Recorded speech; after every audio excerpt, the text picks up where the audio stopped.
여러분 안녕하세요. 땡스기빙 잘 보내셨는지요? 또 뉴스의 사각지대를 전해주는 미미송 TV를 찾아주셔서 감사를 드립니다.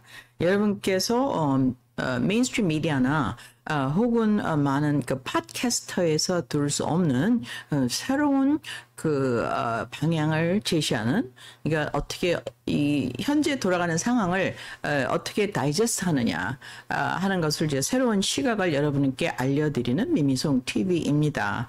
여러분께서 이 콘텐츠를 보시고 이제는 좀 리서치를 하신 후에 정말 미미송의 컨젝처가 띠오리가 맞는 것 같다 생각하시면 많은 분들에게 알려주시기를 바랍니다. 그 이유는 무엇이냐 하면은 우리가 여태껏 받아왔던 나레이션, 우리가 여태껏 배웠던 히스토리, 지난 100년 동안의 역사를 보는 시각이 굉장히 이제 manipulate 되어 있어요. 누군가의 의견에 의해서 컨트롤되어 있죠.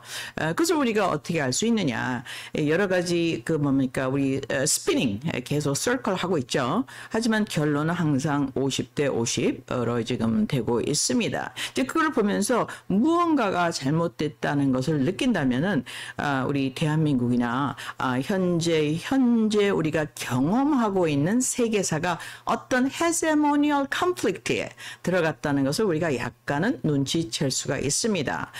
그래서 제가 계속해서 말씀드린 대로 저는 나토의 몰락 그리고 EU의 몰락에 대해서 여러분에게 말씀을 드렸습니다. 그 몰락의 이유는 우리가 좋고 싫다를 떠나서 해양 세력이 지난 500년 동안에 6대양 5대주를 누비고 다니면서 세계를 정복한 이유는 무엇입니까? 그것은 배였습니다. Major Transportation.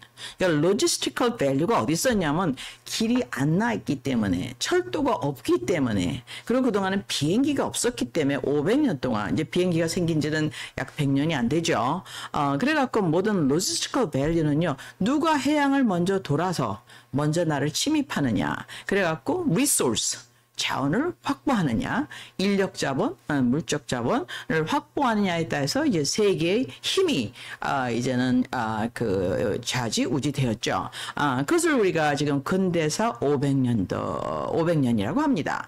중국에서는 이것 때문에 근대사 500년에 어떻게 영국과 미국과 그다음에 미국은 물론 포함이 안 됐었죠. 영국과 독일과 불란서 그리고 더치가 어떻게 스페인이 성공했는지를 한번 프로그램을 만들 적이 있어요. 근데 이것은 굉장히 중요합니다. 어떻게 해양 세력이 성공했는가? 그럼 어떻게 해양 세력과 경쟁에서 이길 수 있는가? 혹은 평준화시킬 수 있는가? 하는 답을 이제 중국은 뭐에서 발견했냐? 1대1로다. 서플라이 체인이 왔다 갔다 할 수 있는 로지스티컬 거점 확보. 이걸 우리가 이제는 해양 1대1로 그 다음에 대륙 1대1로라고 합니다. 그럼 이제 우리 대한민국도 그런 스터디가 굉장히 필요합니다. 중국 나쁘다. 러시아 나쁘다. 영국 좋다. 이런 피상적인 나레이션을 떠나서 공부를 해볼 필요가 있습니다.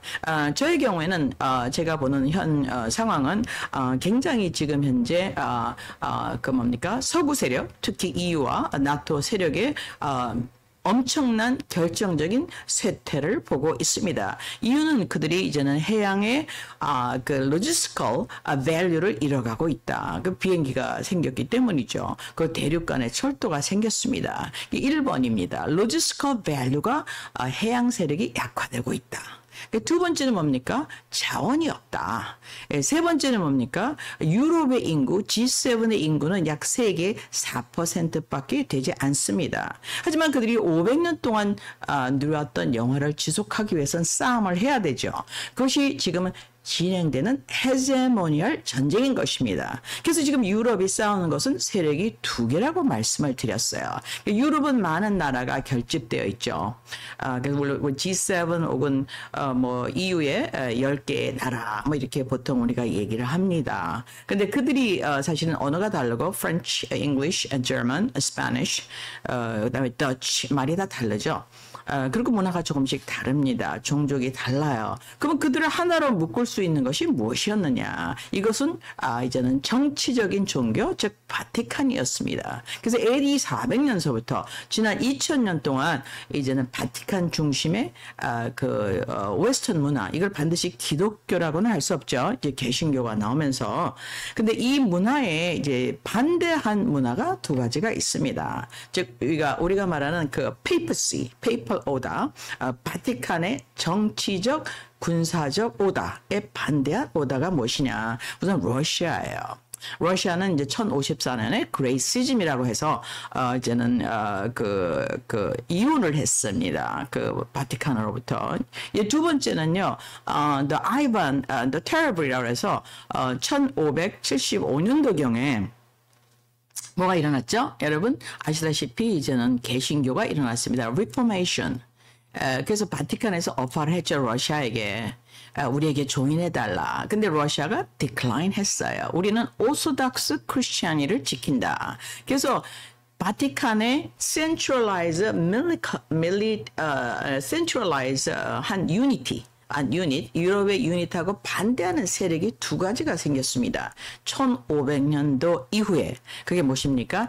개신교 미국, 그 다음에 오소닥스 러시아가 이제 컨펌이 되었죠. 그때서부터 이제 해양 세력과 대륙 세력, 또 중간에 있는 미국과의 continuous struggle, 이것을 지난 500년간의 이제 우리 근대사라고 이제는 넓은 의미에서 단정 지을 수가 있습니다. 특별히 이제는 그 러시아는 공산 소비에트가 되면서부터 이제는 그 뭡니까 우방이었죠. 서구의 절대 우방이었습니다. 2차 대전 1945년 8월 15일까지. 1945년 8월 15일 끝나면서 그 소련은 급격하게 이제는 최고 우방 유럽과 G7과 원수가 되었어요. 그 원수를 만든 그 formal declaration이 뭐라고 여러분께 말씀드렸습니까? 이것은 철칠의 철의 장막의 선언이었습니다. 그 이후로부터 1946년으로부터 지금까지 2025년 8월 15일 트럼프가 푸틴을 만날 때까지 사실은 서방의 1번의 경제적인 원수는 누구냐? 적은 누구냐? 혹은 경쟁자는 누구냐? 러시아인 것입니다. 왜 러시아일까요? 그것은요, 유라시아의 끝에 극동과 그 다음에 유라시아의 그 극서라고 말할 수가 있죠. 지금 그러니까 태평양과 발틱을 두 군데를 다 갖고 있는 러시아가 무엇을 개발했습니까? 즉 트랜스사이베리아 철도를 개발했습니다. 그러면서 무엇이 생겼어요? 이제는 그들이 갖고 있는 아주 크리티컬한 리소스, 석유, 그다음에 식량, 특히 이제는 곡물뿐만 아니라 해산물, 그다음에 뭡니까? 특히 비료 를 갖다 수출할 수 있는 엄청난 로지스티컬 파워를 갖게 되었습니다. 근데 해양으로 가면 어떻게 됩니까? 대서양, 그 다음에 이제 발틱을 돌아서 스웨즈 운하를 또 꼬불꼬불 돌아서 그 다음에 인도양을 돌아서 이게 뺑 돌아가야 됩니다. 근데요, 이 철도를 하면 지금 현재는 약 제가 알기로는 7일 걸리는 걸로 알고 있어요. 근데 한국에 있는 테크놀로지 자기 부상으로 하면은 17시간에 지금 현재 블라디보스톡에서 지금 뭡니까 세인트 피터스버그까지 트래블 할 수가 있습니다. 즉 태평양의 끝에서 대서양 끝까지 17시간, 즉 24시간 안에 갈 수 있게 되겠죠. 그래서 첫 번째 컴피티션은 서구 유럽, 즉 G7의 컴피티션은 사실 유라시아 끝에 있는, 유라시아를 전체를 동서를 가지고 있는 가장 큰 대륙의 나라 러시아인 것입니다. 만약에 러시아의 기름과 러시아의 곡물과 러시아의 모든 내추럴 리소스를 가지고 러시아가 중국하고 합쳐진다면 이게 대단히 중요한 포인트인 것입니다. 이것을 피하려고 별짓을 다 했죠. 중국과 러시아를 항상 컨플릭트 사이에 넣으려고. 그래서 중국하고 러시아가 합치면 무슨 문제가 생깁니까? 인구, 소비 인구, 생산 인구, 유통. 플러스 그 다음에 자원을 가지고 러시아의 엄청난 얼라이언스가 생기게 되죠. 이것은 유럽의 엄청난 위협이 됩니다. 그래서 둘을 원수로 만들려다가 우크라이나 전쟁 때 생션을 엄청나게 수천 개를 퍼부었어요. 그래서 어떻게 됐습니까? 이제 러시아 기름을 팔지 못하게 캡을 넣었어요. No kidding.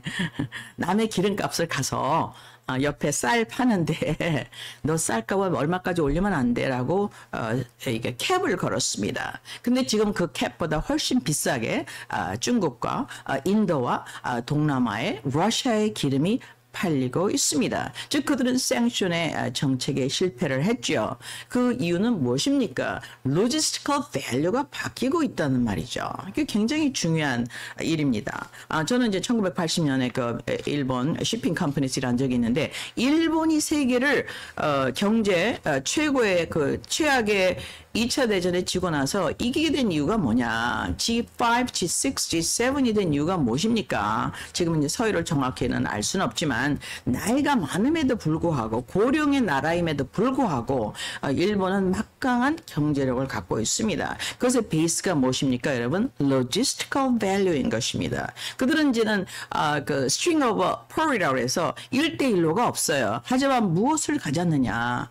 2차 대전에 이제는 자위대가 종말을 짓고 미국으로 받아낸 게 무엇입니까? 너는 해양에 능해. 그래갖고요. 전 세계 공산주의, 자유주의 할 것 없이 물건을 딜리버리하는 상권을 따냈습니다. 그것이 일본의 파워였어요. 그래서 1980년에 제가 일할 때는 일본이 전 세계 60%의 로지스틱을 딜리버리를 하고 있었는데 아주 엄청난 재미를 톡톡히 본 나라가 사실은 일본입니다. 그래서 포인트는 뭐냐? 로지스틱 밸류가 지금 해양에서 사실은 대륙으로 바뀌고 있다. 그래서 simultaneously 어떤 일이 일어나고 있습니까? 이제 에이비에이션이 발달돼서 여러분 스페이스X 아시죠? 스페이스X는 원래 이름은 SSTO입니다. 1993년도에 스타워즈가 끝나면서 이제는 그 나토의 그 나사의 테크놀로지가 시빌리안으로 나오게 되었습니다. 그때 제가 한국 마케팅을 맡았었는데 그 테크놀로지를 가지면 미국에서 한국까지 출발 시간이 2시간 안에 됩니다. 이거는 1993년도의 이야기입니다. 물론 그리고 나서 제가 한국이 그때 삼성이 이제 카메라 만들 때였기 때문에 마케팅에 성공하지 못했습니다. 그러고 나서 이제는 일론 머스크가 최근에 나오면서 어떻게 됐습니까? 이제는 한국까지 2시간에 갈 뿐만 아니라 이제 마스를 가겠다. 근데 이제는 랜딩이 보통 할 때 이제 그 속도를 내기 위해서요. 또 그 뭡니까? 그 공기의 저항을 피하기 위해서 이제 이 45도로 날아가는데요. 이거는 vertical로 날아가요. 직각으로 위로 갑니다. 직각으로 가서 올라갔다가 이제 갔다가 내려옵니다. 그래서 이제 엄청난 이 테크놀로지 때문에 에이비에이션으로 인하여서 말미암아 해양의 트랜스포테이션, 해양 세력을 갖고 마약 장사를 하면서 돈을 엄청나게 벌던 영국의 세력에 치명타를 가하게 되었습니다. 우리가 이걸 모르게 되면 사실은 역사를 설명하기 굉장히 어렵습니다. 이제 최근에 일어난 일을 이제 설명을 드리자면 다시 본론으로 들어가서 백그라운드를 설명을 드렸습니다. 본론을 가자면 땡스기빙을 전후로 트럼프가 19개 조항에 이제는 아마 28개 조항에 이제 피스 트리티, 우크라이나 피스 트리티를 만들어냈습니다. 그 뭐 조회를 왔다 갔다 하면서 이제 19개를 줄이고 이제 어떻게 하자 하는데 아직까지 이제 컴플리트는 안 됐죠. 근데 우크라이나가 왜 중요했느냐? 이 러시아 죽이기에는 세 개 항구가 중요합니다. 첫 번째는 러시아의 극동 출구 블라디보스톡 그리고 얼기 때문에 나진항 이걸 계속 말씀드리고 있습니다. 그래서 푸틴은 2024년에 북한하고 계약을 맺었죠. 왜? 나진항을 확보하기 위해서 2024년 9월 달인가로 생각됩니다. 그 다음에 계속되는 전쟁은 무엇입니까? 우크라이나. 그럼 우크라이나는 무엇입니까? 거기 크리미아 반도가 있어요. 크리미아 반도에 무엇가 있죠? 여러분, 흑해가 있습니다. 흑해는요. 두 번째 중요한 함대 출구인 것입니다. 그 우크라이나의 그 크리미아 반도를 통해서 러시아나 우크라이나 양쪽 다 메이저 이제 수출을 하는 라우트죠. 거기를 통해서 터키를 가고 말마라 해협을 통해서 그다음에 에게해로 빠져나가고 이제는 이제 중동으로 가기도 하고 이제 굉장히 전략적인 그 뭡니까 내륙 그 뭡니까 그 씨 흑해 그 블랙시죠. 굉장히 굉장히 중요한 블랙시를 넣고 지금은 전략적인 전쟁을 벌이고 있는 것입니다. 트럼프가 2020년 1월 20일 날 이나규레이트 하기 전에 이미 스태머가 날아가서 100년 계약을 누구랑 했어요? 이제 물론 가라로 했겠죠. 근데 그 젤렌스키하고 흑해 를 오데사를 포함한 오데사가 가장 중요한 우크라이나 항구죠. 그래서 그 100년 계약을 맺었습니다. 근데 이것은 사실은 validity가 questionable해요. 왜 그럴까요, 여러분? 2024년 2024년 5월달로다 사실은요 젤렌스키의 임기는 만료되었습니다. 그래서 합법적으로 젤렌스키가 지금 현재 그 사이너 이제 국가 최고 주석으로서 사인할 권리가 있는지 없는지는 questionable인데 우크라이나 법상으로는 안 됩니다. 그래서 지금 푸틴이 무엇을 하고 있습니까? 젤렌스키라고 사인 안 하겠다. 우리 사인해놓고 나서 이제 우크라이나 의회에서 쟤는 우리 대통령이 아니었어. 2024년 5월달 이후는 아니었다고 만약에 invalid 하게 되면 또 한 번 전쟁이 일어나게 되죠. 그래서 이러한 그 아주 questionable, serious가 한 이슈가 있습니다. 그 다음에 이거 우리가 이런 일을 할 때 동시에 이런 negotiation 도상 중에 일어난 게 무엇입니까? 이상한 남자 뭡니까? 캡틴 켈리가 나타나서 이제 대통령 총사령관의 명령에 복종하지 말라라는 그 seditious 반란적인 6명이 발표를 했습니다. 근데 여러분 그때 시간행표가 이상하다고 생각하지 않으세요? 갑자기 러시아하고 미국하고 어떻게 해요? 내고하는데 유럽이 빠졌거든요. 그래서 지금 젤렌스키는 뭐라고 얘기했습니까? 난 유럽이 빠진 그 내고는 하고 싫다. 그럼 뭡니까? 젤렌스키 우방은 유럽이었다. 그 트럼프는 뭐라고 그랬어요? This is not my war. I inherit this war. 그럼 뭡니까? 이건 바이든의 전쟁이었다. 여러분 어떻게 생각하세요?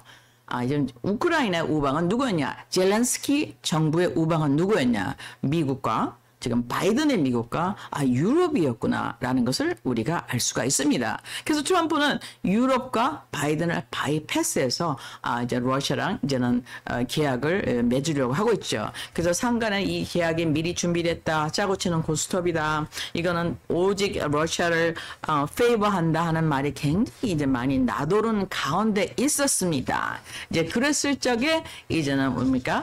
이제 캡틴 켈리가 나와서 대통령 명령에 복종하지 말라 하는 일을 했죠. 근데 그 사건 중에 이 와중에 더 엄청난 무서운 우리가 이미 알고 있는 사건이 터졌습니다. 이게 바로 뭡니까? 젤렌스키가 지금 그동안 파워를 유지하기 위해서 자기 오른팔 유르맥 뭡니까? 유르맥 chief of staff이라고 그러죠. 이제 한국말을 뭐라면 정확히 모르겠는데 이제 총사령관급입니다. 부총사령관쯤 되겠죠. 그래서 열맥이 군사작전, 경제작전 모습의 최고의 어드바이저일 뿐만 아니라 이제 그 젤렌스키의 모든 파워 플레이에 그 가장 옆에 있었던 측근, 최고의 측근입니다. 그래서 열맥이 2025년 11월 24일 땡스기빙 네고시에이션에 와서 낙수도 하고 그 다음에 위카프랑 만나기도 하고 하여튼 이제 he was a top tier. 최고봉이죠. 한국말로 하면 국무총리쯤 되지 않나 싶습니다.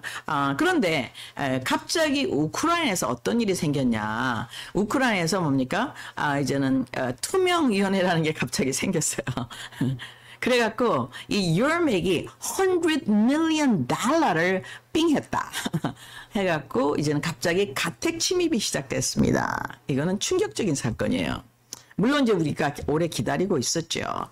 이건 젤렌스키도 우리한테 클루를 줬습니다. 젤렌스키가 사실은 옛날에 댄서였죠. 근데 굉장히 머리가 좋아요. 제가 볼 때는 말을 너무 잘하고 전략적으로 굉장히 he know how to play the game. 어떻게 하느냐. 야, 나는 전쟁을 끝내려고 그랬어. 2022년 4월 달에 이스탄불에서. 근데 너희가 말렸잖아. 그 너희가 말렸으니까 네가 돈 내. 하면서 계속해서 협박을 가해왔죠. 그러니까요, 누구가 딸려갑니까? 바이든 정권은 350 빌리언을 줬습니다. 그리고 유럽은요, 150 빌리언을 줬어요. 그래서 500 빌리언을 받았습니다. 근데 젤렌스키가 뭐라고 얘기했습니까? 자기는 받은 돈 중에서 3분의 1은 받은 적이 없다. 그래서 이거는 일론 머스크도 몇 번 얘기한 적 있죠. 자기가 도주를 통해서 누가 미국에서 돈을 받았는지 조사를 하겠다. 오 마이 갓. 그러면 누군가 결국엔 짜고 치는 고스톱을 쳤다는 얘기죠. 근데 이월맥이 먼저 기습을 당했어요. 그러면 제 소견은 이렇습니다. 이월맥을 친 그 뭡니까? 그 투명위원회. 그 우크라이나 투명위원회라고 할 수 있겠죠. 정부에. 그 사람들이 트럼프 정권하고 연결이 되고 있구나. 그래서 결정적인 시간에 이얼맥이 이제는 뭡니까? 리사인을 했습니다. 그만뒀어요. 근데 이게 얼마나 크리티컬한 시간이냐면은 지금 푸틴은 계속 키예프를 공격합니다. 서울을 공격하죠. 그다음 두 번째는 뭡니까? 지금 어디까지 또 크리미아에 있는 오데사까지 갔어요. 그 나라가 공중에서 폭발 직전입니다. 지금 1번 키 전략기지가 다 넘어가 버렸어요. 생산기지가 넘어가 버렸어요. 엄청난 다시 돌이킬 수 없는 그런 상황에 전시 상황에 들어갔습니다. 그 다음에 중간에 뭡니까? 약 1.5 밀리언 150만 명의 젊은이가 죽었어요. 그래서 20대 40대 젊은 사람, 즉 애를 만들 수 있는 결혼 연령의 남자들이 사라지고 말았습니다. 그냥 민심이 엄청나게 흉흉하겠죠. 그 다음에 약 6 밀리언의 레퓨지가 생겼습니다. 근데 폭탄이 막 날아가는데 이얼맥이 뭐냐면 5만 불짜리 시계를 차고 있었어요. 지금 현재 누구야? 미국의 국무장관 마크 루비오하고 지금 사진을 찍었는데 거기에 이게 시계가 찍혔습니다. 이게 5만 불짜리 시계예요. No kidding. 사람들이 지금 현재 우리 군인이 우크라이나의 그 소중한 금쪽보다 소중한 애들이 죽어가는데 얘는 5만 불짜리 시계를 차고 있는 거예요. No kidding. 근데 갑자기 이제 들어가게 됐죠. 근데 놀라운 일은 열맥에 들어가면서 물론 이제는 젤렌스키가 치명타를 받았습니다. 그러면 다음은 여러분 누가 될까요? Gradually 저는 젤렌스키의 목을 쪼여 오리라고 생각합니다. 근데 젤렌스키는 목을 쪼일 때 절대로 혼자 가지를 않아요. 누구랑 같이 갈까요? 미국에서 350 빌리언 달러 돈을 대주면서 같이 논아먹기를 한 사람이 분명히 있으리라고 생각합니다. 물론 우리 트럼프 대통령의 큰아들이 얘기를 했죠. 트럼프 주니어가 얘기를 했습니다. 그들이 많은 돈을 받아먹었다. 라고 이제는 엊그제 발표를 했습니다. 근데 이게 어디까지 불똥이 튀었냐? 미 상원 군사위원회까지 불똥이 튀었습니다. 그래서 미 상원 군사위원회를 갖다가 제가 보니까 누가 있느냐 보니까 거기에 뭐 있어요? 최근에 여러분이 즐겁게 보시던 뭡니까? 캡틴 켈리가 미 상원 군사위원회에 있습니다. 그래서 지금 현재 우크라이나 사건은 어디까지 갔느냐. 이제는 유럽을 흔들 뿐만 아니라 이제는 미국의 상원의 군사위원회까지 흔드는 사건으로 번져버리고 말았습니다. 이거 대단한 사건이죠. 그럼 동시에 이렇게 엄청난 사건이 일어나니까 유럽에서 난리가 났습니다. 오 마이 갓. 큰일 났다. 이제는 월스트리트 저널도 얘기합니다. 이건 우리 2차 대전 이후로 유럽의 최고의 위기다. 그렇습니다. 왜 그렇습니까? 2차 대전까지는 유럽이 세계를 지배했지요. 2차 대전 끝나고 나서는 모든 buck stops at US. 그 US한테 모든 책임을 넘겼습니다. 이것을 뭐라 하죠? 딥스테이트라고 하죠. 그런 상황에서 이제는 우크라이나 전쟁에서 사면 초과에 걸렸습니다. 그래서 로지스컬리 우선 사면 초과에 걸릴 뿐만 아니라 financially 사만 추가에 걸렸어요. 러시아가 직접 기름을 비싼 가격에 이제는 동남아, 중국, 인도에 팔기 시작해갖고 이코노미가 떴습니다. 이건 뭐 사면 추가입니다. 그래서 보렐이라는 이후에 이코노미 외교 수장이 2022년에 유럽은 에덴 동산이야. 나머지 모든 나라는 뭐예요? 정글이야. No kidding. 제가 저번에도 말씀드렸지만 이렇게 리스펙트가 없는 말을 했는데 그때 그가 붙인 단서가 있습니다. 우리는 에덴 동산 이룬 방법이 뭐냐? 러시아의 자원과 중국의 노동력. 그 러시아의 자원과 중국의 노동력이 만나는 일을 무엇이라고 합니다? 브릭스라고 합니다. 이 브릭스가 지금 현재 이렇게 멀지된 순간에 유럽이 너무 급했어요. 돈은 없지요. 자원이 끊겼습니다. 그 다음에 우크라이나는 전쟁을 지금 지속을 해야 되는데 돈이 없어요. 그런데다가 얼슬라가 사인을 잘못해갖고 지금 현재 국방비를 어떻게 해요? 나토 국방비를 5%를 올려야 됩니다. 이건 이제는 데들리 드라마예요. 더 이상 뒤로 빠꾸 할 수가 없습니다. 그래서 유럽에서 지금 현재 마지막 패를 들었어요. 그것이 뭐냐? 지금 말씀드리는 대로 러시아에는요 해양 출구가 3개가 있습니다. 하나는 태평양, 블라디보스톡, 나진, 그 다음에 하나는 흑해, 그게 우크라이나, 오데사입니다. 크리미아 반도. 그 다음에 서쪽에는 어디가 있죠? 발틱이에요. 그래서 발틱에는 그 무역을 하기 위해서, 그 다음에 그 배를 대기 위해서 클라인그라드라는 곳, 지금 거기는 이제 작은 항구 도시인데 러시아 점유인 것입니다. 그 러시아 점유 항구 동시에 들어가려면요, 이제 철도로 들어갑니다. 그 가장 중요한 거기 나라가 누구냐? 러시아 옆에 있는 벨라루스를 통해서 약 60마일의 철도가 있어요. 그 철도의 그를 통해서 모든 뭡니까? 아이론, 스틸, 그다음에 석탄, 그다음에 기름 이런 걸 수입 수출을 하는 아주 중요한 서쪽 출구이면서 발틱 함대를 정박시키는 전략적인 것입니다. 여기서 베를린, 런던, 그다음에 지금 뭐죠? 그 또 하나의 나라 지금 어디입니까? 그 폴란드. 까지는 3분에서 5분 안에 사정거리에 들어갑니다. 이제 거기를 가려면은 벨라루스를 통해서 60마일의 스와키라는 그런 길이 있어요. 그 스와키라는 것은 아주 평지입니다. 그냥 폭탄 떨어뜨리면 그냥 날아가요. 이제 한국에는 터널이 많은데 뭐 터널이면 그냥 좀 숨을 때도 있잖아요. 근데 없어요. 그냥 철도 있는 스와키 갭이라고 합니다. 이게 스와키 갭을 누가 봉쇄했을까요, 여러분? 지금 현재 그 폴란드하고 바로 위에는 리투아니아가 봉쇄를 했습니다. 이것은 보이지 않는 전쟁일 뿐만 아니라 어떤 상태가 들어가느냐. 이거는 유럽, EU와 나토가 이제는 막바지에 들어섰다는 선포인 것입니다. 왜? 우크라이나 전쟁에서 승리를 못해요. 누가 승리한다고 여러분 그랬습니까?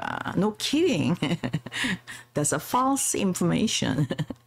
러시아가 땅을 20%를 차지했어요. 옳든 그르든 20% 차지했습니다. 거기서 빠꾸를 안 합니다. 그 이유는 무엇입니까? 나토가 계속해서 1945년 이후로 약속을 어겨왔기 때문에 그래서 더 이상 백아웃을 못해요. 그래서 모든 영토를 자기가 리테인 하겠다. 지금 어디까지 들어갔습니까? 막 왔다 갔다 하는 사이에 키예프 공격하는데 키예프는 목적이 아니에요. 무엇이 목적입니까? 오데사. 근데 오데사를 하면은요, 완전히 흑해 봉쇄가 끝나버립니다. 이건 압승이에요. 그거는 급한 김에 이유가 리투아니아에게 전화를 했겠죠. 야, 막아라. 이 철길을 막았어요. 그래서 발틱 함대가 정박할 수 있는 스타인글라드가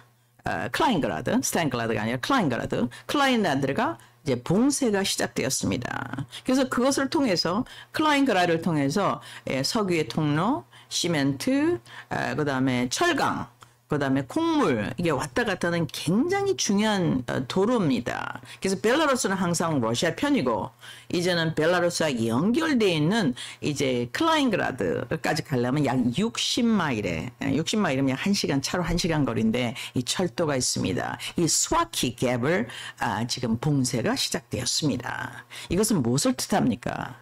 EU와 나토가 코너까지 몰렸구나. 1번. 2번은요. 이것에 대해서 어떻게 러시아가 반응하에 따라서 3차 대전이 일어나느냐 하는 기로에 있습니다. 이거는 뭐 어제 오늘 있었던 일이지 아니죠. 근데 물론 이것은 지난 2년 동안 계속 우리가 이제는 인터넷과 이제 있었기 때문에 세인트 피터스버그 합니까? 그 러시아의 극서 이제 극동 포트는 블라디보스토크, 극서 포트는 세인트 피터스버그죠.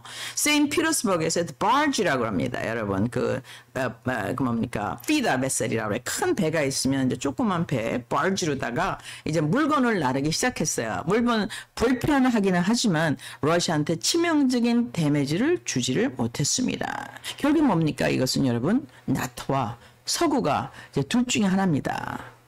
자기의 decline 유로센트릭 이코노미가 이제 더 이상 힘을 쓰는 시대가 지났다는 것을 이제 accept를 하든지 아니면 3차 대전을 하든지 둘 중에 하나인 것입니다. 놀라운 이제 위험한 상황에 있죠. 그래서 대한민국은 왜 이걸 이해해야 되느냐? 제가 아까 말씀드린 대로 러시아는 극동과 극서를 유라시아를 다 가지고 있는 나라인 것입니다. 극동에는 뭐가 있어요? 블라디보스토크 나진이 있습니다. 극서에서는 뭐가 있어요? 클라인그라드가 있어요. 클라인그라드를 봉쇄를 하게 된다면은 똑같은 일이 블라디보스토크에도 일어날 가능성이 없지 않아 있겠죠. 물론 가능성이 적기 때문에 거기는 공격하고 있지를 않습니다만은 이런 아주 델리케이트한 상황에 들어와 있습니다. 그 결론은 무엇이냐 여러분 어떻게 생각하세요? 여기서 유럽이 이길 거냐? 러시아가 이길 거냐? 당연히 러시아가 이기죠. 이거는 미미송의 컨젝처인 것입니다. 왜 그럴까 여러분? 러시아는 뭐를 갖고 있어요? 두 개 항구 극동 극서를 다 갖고 있어요. 1번. 2번은 뭐냐면요. 자원을 다 갖고 있어요. 세 번째는 뭐냐면은 브릭스를 통해서 러시아 바로 밑에 있는 나라 중국, 그 밑에 있는 인도, 그 밑에 있는 인도네시아, 말레이시아를 다 섬점했습니다. 베트남까지. 그래서 뭡니까? 태평양을 봉쇄했어요 이미. 그래서 뭡니까? 자체 이코노미가 가능하게 되었습니다. 그래서 유럽은 어떻게 됐어요? 이제 혼자 고립 상태에 들어가게 되었습니다. 러시아를 고립시키기 위해서 샌크션을 엄청나게 많이 넣었다가 본인이 고립되는 이유와 나토가 되었습니다. 그래서 여러분 제가 그것을 지난 2년 동안 여러분께 3년 2022년 우크라이나 전쟁이 나면서부터 이번에 전쟁은 러시아가 이긴다. 그때 모든 사람이 러시아가 진다고 얘기를 했습니다. 왜 미미송만 러시아가 이긴다고 했을까요? 그러니까 여러분 이미 헤제모니아 파워가 바뀌고 있습니다. 이제는 더 이상 G7 센트릭 이코노미는 끝났습니다. 왜? 자원이 없기 때문에 해양의 필요성이 약화되었기 때문에 그래서 러시아가 트랜스포테이션을 뭘로 할 수 있습니까? CIS country 전 소비에트 유니언에 있던 나라들을 뭘로 갈 수 있어요? TSR로 갈 수 있어요. 트랜스사이베리아 레일로 17시간 안에 갈 수가 있습니다. 그래서 유럽을 다 커버할 수가 있어요. 유럽이 필요한 게 뭡니까 여러분? 곡물이에요. 여러분 유럽이 필요한 게 뭡니까? 기름이에요. 유럽이 필요한 게 뭡니까? 비료예요. 유럽이 필요한 게 뭡니까? 새로운 마켓입니다. 중국에 가려면 어떻게 가야 돼요? 여러분 TSR로 가면 됩니다.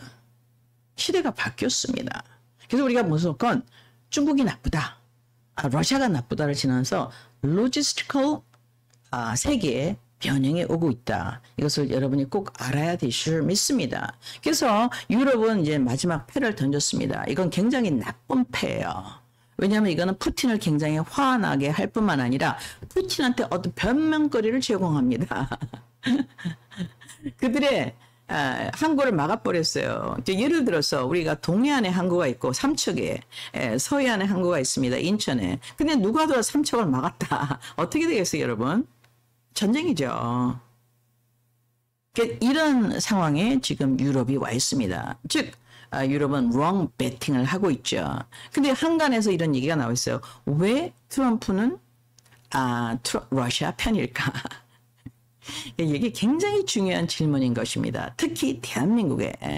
대한민국은 러시아, 중국을 굉장히 싫어하고 있죠. 물론 이유가 히스토릭한 역사적인 그 이유가 있습니다. 하지만 지금은 역사적인 것을 좀 더 뒤에서 거시한 쪽으로 볼 때 지금 세상의 이코노미가 바뀌고 있다는 걸 알아야 될 줄 믿습니다. 그래서 지금 현재 유럽이 던진 마지막 패, 그것은 뭡니까? 클라인그라드 봉쇄, 거기에 대한 잭이 걸렸다고 여러분께 알려드렸습니다. 결론을 미리 말씀을 드리겠습니다. 3차 대전이냐 아니면은 푸틴의 승리냐? 저는 푸틴의 승리라고 믿습니다. 그래서 지금에는 더 이상 유럽 중심 혹은 미국의 딥스 중심의 바이폴라, 유니폴라 이코노믹 시스템에서 멀티폴라, 지금 뭐랍니까? 지금 러시아, 중국, 인도, 그 다음에 아프리카, 사우스 아메리카가 일어나서 서로 이꼴리, 물론 이꼴리란 말은 좀 어폐가 있지만 경쟁하는 새로운 시대가 도래했다고 저는 믿습니다. 유럽은 절대로 자살골을 던지기에는 지금 힘이 너무 없기 때문에, 군인이 없기 때문에, 지금 또 돈이 없기 때문에, 지금 현재 너무나 많은 시간을 1945년서부터 방관했기 때문에 이번에는 실패를 인정하지 않을 수밖에 없게 되었습니다. 여기에 중간에 레프리가 누구죠? 트럼프인 것입니다. 그래서 트럼프는 이번에도 엄청난 승리를 이끌어낼 것입니다. 그는 유럽 편이 아니에요. 그는 멀티폴라 시대에 아시아 마켓을 점유하기 위해서 분명히 러시아, 중국과 일하게 될 것입니다. 그럼 여러분 다음에 또 뵙겠습니다. 감사합니다.